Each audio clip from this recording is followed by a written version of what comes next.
എങ്ങോട്ട് പോന്നു? എങ്ങോട്ടും പോകുന്നില്ല, ഇങ്ങോട്ട് തന്നെ വന്ന്. എന്തിനാ ഇപ്പൊ ഇങ്ങോട്ട് എഴുന്നള്ളിയത്? അപ്പഴിനെ കാണാൻ. എന്തിനാ എന്നെ കാണുന്നത്? അത് അപ്പഴിനെ അറിയത്തില്ലേ? എന്നിട്ടാണോ സുമതി കുഞ്ഞമ്മയുടെ മോൻ അശോക മേനവന് മാറ്റി നിനക്കൊരു ഇത്? കബഡി മത്സരത്തിൽ അവൻ എങ്ങനെയോ ജയിച്ചെന്ന് കണ്ടപ്പോ നീ ഇവിടെ കിടന്ന് ഉറഞ്ഞു തുള്ളുന്നുണ്ടല്ലോ. ജയിക്കുന്നവരാരായാലും ഒരു അഭിനന്ദിക്കുന്നതിൽ എന്താ തെറ്റ്? അന്യനൊന്നും അല്ലല്ലോ, അതും എന്റെ അമ്മായിയുടെ മോൻ തന്നെയല്ലേ. അത്രയ്ക്കും ഇഷ്ടമാണെങ്കിൽ നിനക്ക് അവനെ തന്നെ കെട്ടിയാ പോരെ? ഇഷ്ടമുള്ളവരൊക്കെ എല്ലാരും കെട്ടല്ലേ? നിങ്ങൾ നേരെ നോക്കിയാ കീരിയും പമ്പും പോലാണല്ലോ. നീ എന്തിനാ രമേന്തി അവനെ ദേഷ്യം പിടിപ്പിക്കുന്നേ? തോക്കുമ്പോഴും ദേഷ്യപ്പെടുമ്പോഴും അപ്പൂട്ടന്റെ മുഖം കാണാൻ നല്ല ചേല അമ്മായി. അശോകന്റെ തോറ്റ മോത്തിന്റെ ശൈലി നീ കണ്ടിട്ടുണ്ടോ? അതിന് അപ്പൂട്ടന്റെ ഒരു അവസരം തരുന്നില്ലല്ലോ.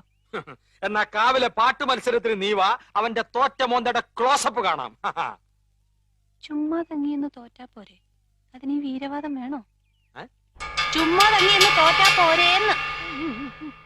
നീ അവനെ അങ്ങനെ അങ്ങ് മോശക്കാരനാക്കാൻ പറ്റും വേണ്ട.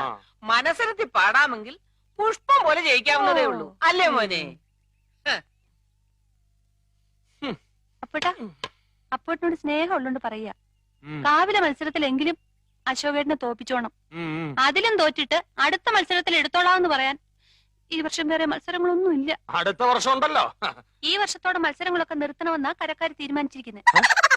എന്റെ ദൈവങ്ങളെ, മത്സരങ്ങൾ നിർത്തിയോ?